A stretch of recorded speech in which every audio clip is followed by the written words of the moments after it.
How's it going, guys? Vaibhav here from GN Tech, and welcome to a daytime camera comparison between the Samsung Galaxy S20 Ultra and the Samsung Galaxy S10 Plus. I'm recording this on the front-facing cameras on both of these smartphones at 1080p 30 fps resolution. So with this you can judge stabilization and quality, but you can also judge the quality of the audio that's being picked up by both of these smartphones. Now these smartphones can also do 4K video resolution at 30 fps.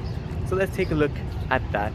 So now we're recording at 4K 30 fps resolution on both of these smartphones, and this just gives you an idea of the versatility that both of these have. But one extra step that the S20 Ultra can go is 4K 60 fps. So let's take a look at that. And finally, this is 4K 60 fps resolution from the S20 Ultra versus 4K 30 fps from the S10 Plus. But I think this gives you a very good idea of the video capabilities the front-facing cameras can offer.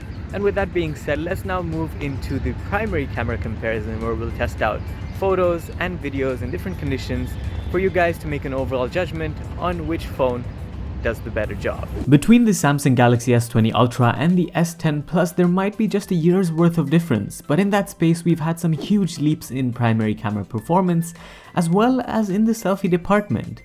So one of the biggest changes comes with zoom, which we'll take a look at first. These are photos of the Dubai frame taken at a standard 1x zoom, and it seems that both phones have different color profiles. Now in this case, the image from the S10 Plus looks a bit sharper, and this is now the result at 2x zoom. Now we've moved to 3x zoom, and it just seems like there is an extra bit of sharpening going on with the S20 Ultra's sensor, which may be to do with the phone's pre-release software. But at 5x zoom, you see the better image coming from the S20 Ultra with sharper detail, and at 10x zoom, this is even more evident. To add, the S20 Ultra has the ability to go up to 30x zoom, which is still usable in some cases, as well as 50x zoom, and also all the way up to 100x zoom, a feature upgrade from the S10 Plus of last year. Next up, we're testing Scene Optimizer. The best way to do so is with a plant, and this is a good example. First of all, without Scene Optimizer, it's impressive that the S20 Ultra can take DSLR-like looking photos with that soft background, something you don't find on the S10 Plus. Not just that, the exposure of the rows in the center is better balanced on the S20 Ultra. Scene Optimizer also seems to be much toned down on the S20 Ultra, which is great compared to the overexposed looking photo from the S10 Plus.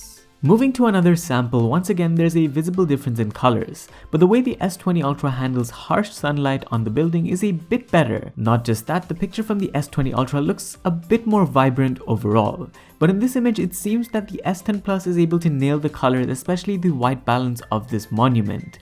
Looking at the samples more up close though, they seem to have about the same detail levels.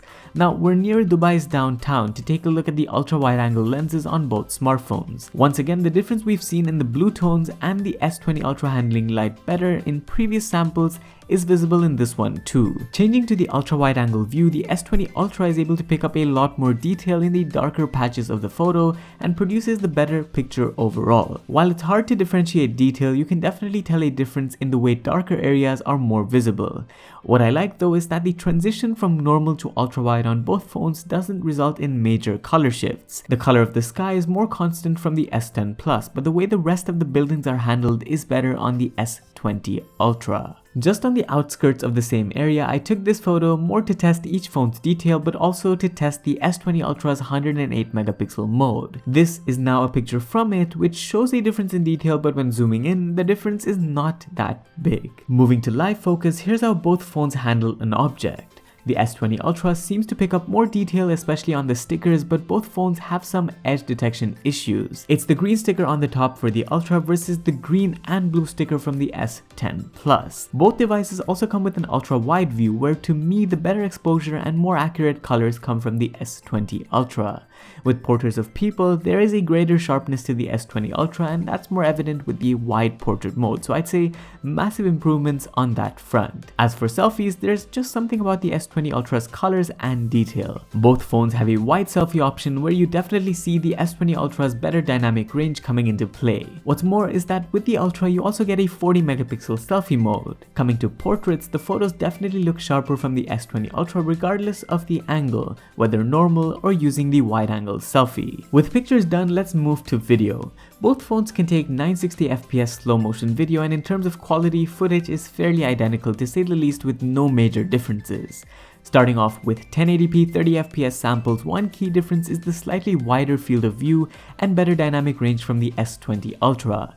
Video stabilization seems to be about the same, but there is a hint more sharpness to the Ultra's footage. Both phones can also take 1080p 30fps video using the ultra wide lens, but something to note here is that the transition is smooth on the Ultra while it's abrupt on the S10 Plus. The quality of the footage from the ultra wide angle lens seems to be better from the S10 Plus in this case, and we'll wait to see if the S20 Ultra's future software update can improve this in the long run. This is now 1080p 60fps footage, which again from a stability perspective is identical, but the dynamic range captured on the S20 Ultra is definitely better. These are now samples with super steady mode turned on for both phones to judge stability while running. While that was a wide view by default, you can also toggle the more narrow view in the same mode, and in this case the S10 Plus's video quality is much better, which is something that needs to be addressed on the S20 Ultra when it is updated. With 4K 30fps samples though, stability is a lot more consistent on the S20 Ultra. You can also see that it's able to pick up more detail in darker patches of video over the S10 Plus. The case when it comes to stability is similar also when recording with the ultra wide angle lens. With 4K 60fps samples, quality is sharper from the S20 Ultra, and so is the stability of footage, so here's where the phones made major strides. The Ultra also now supports 8K video, which does look sharp when steady, however it will take time before its stability and performance is improved, hopefully with continued development and software updates to come. So that wraps up this daytime comparison. Stay tuned for a nighttime one coming shortly, and make sure to like and subscribe for more coming up. Thanks for watching, this was Vaibhav, and I'll see you in the next one. Adios.